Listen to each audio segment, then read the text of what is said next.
Астана әлемдегі ең жас астаналардың бірі саналса да, бас қаланың бастауы 1000 жылдықтармен есептеледі.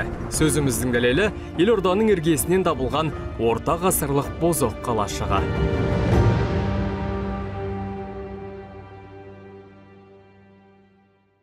Бұл енді Бозоқтың ашылуы бір ерекше бір біздің мәдениетімізде, тарихымыздағы құбылыс болды. Жаңа астанамыз тек қана жай бос жерде ғана пайда болған жоқ. Бұның тарихи сабақтастығы сонау көне заманда.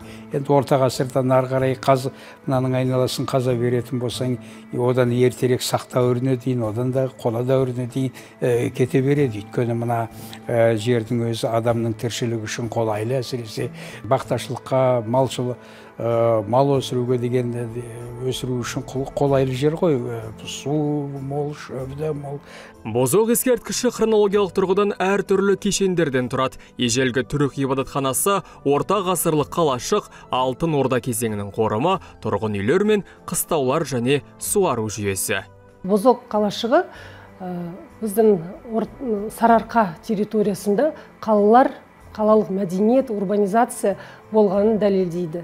Адамдар орта ғасырда осы жерде тек қана мал шаруашылығымен емес, жер игерумен айналысқанын, және де басқа да қолөнерлермен айналысқанын, мысалы Бозоқ қалашығында диірменнің қалдықтары табылған, қыш ыдыстары көбінен табылған. Сарыарқа төсінде озық өркениет болғанының тағы бір айғағы Пытыға ескерткіштен табылған мына орта ғасырлық құмыра. Бұл жай ғана жәдігер емес. Археологиялық қазба жұмысы барысында табылған құмыраның ішінде қоңыр түсті сұйықтық сақталған. Сараптама бұл сұйықтықтың табиғи битум, яғни мұнай екенін анықтады. Мұнайды кәдімгідей өндірістік сипатта пайдаланған. Оның қасиетін, физикалық тұрғысын, сипатын бәрін білген. Сары топырақтан жасалынған кірпіштерді күйдіріп, кәдімгідей қызыл кірпішке айналдырған болатын. Бозоқты атақты ғалым Кемал Ақышев бастаған археологтар тобы 1998 жылы тапты. Содан бері мұнда зерттеу жұмыстары жалғасып келеді. Бұл Еуразияның далалық аймағындағы отырықшы мәдениет ескерткіштерін зерттеудің ең ірісі. Бозоқ қалашығы елордамыздан батысқа қарай 6 километр шақырым жерде Бұзықты көлінің шығыс жағалауында орналасқан. Бозоқ деген мағына ол көне термин деп айтуға болады.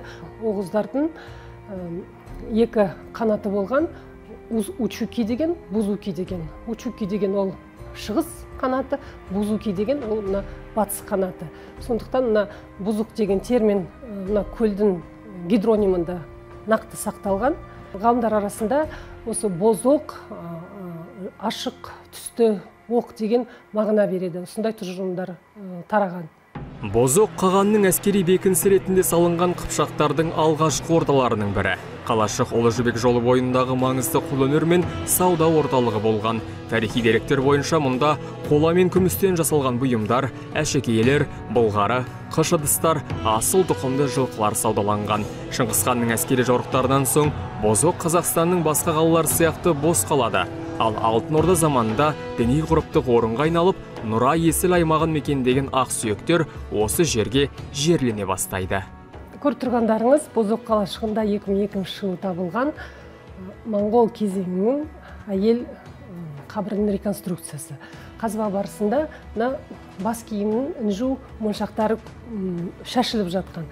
Бұл бас киім моңғол кезеңінде бренд киім болды. Әйел тек қана осы әшекейлермен ғана қойылмаған, онымен бірге темірден жасалған қанжар, пикасы болды, және де күмістен жасалған ыдысы болған. Мәдениет және спорт министрлігінің Бозоқтың болашағына қатысты жоспар үлкен. Бүгінде көне қалашық аумағындағы 412 гектар жерде тарихи мәдени музей қорық құрылып, мемлекет қамқорлығына алынды. Бұл жер алдағы уақытта еліміздегі ең үлкен ашық аспан астындағы музей және ғылыми зерттеу орталығына айналады. Молодежь, визуалы. 1000 раз можно прочитать, послушать, но другое дело увидеть. Бұл жалпы әлемдік деңгейде кең тараған құбылыс қой. Мысалы, көрші Қытайларымызда өздерінің Сиян қаласындағы Циншихуан дейтін комплексін алар.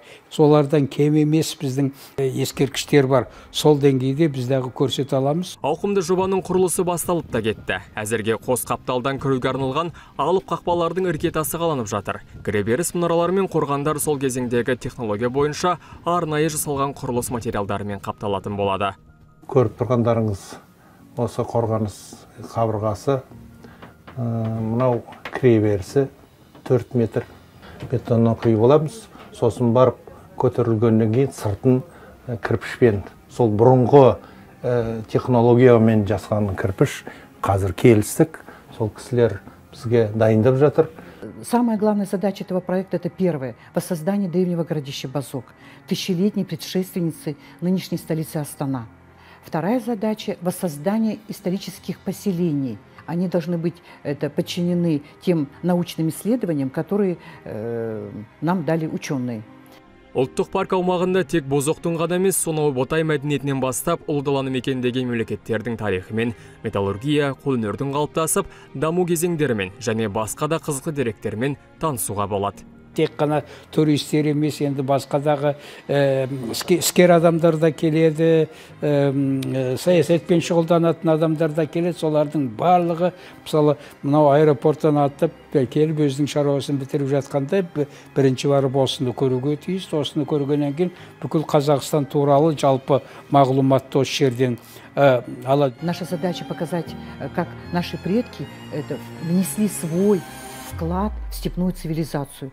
Жоба авторлары туристер үшін елордада бірнеше күн аялдауға себеп болатындай ауқымды бағдарлама дайындап қойғандарын айтады. Болашақта ашық аспан астындағы музей шетелдік қонақтармен қатар қазақстандықтар үшін де ұмытылмас әсер сыйлайтын тарихи танымдық орынға айналатынына сенімді.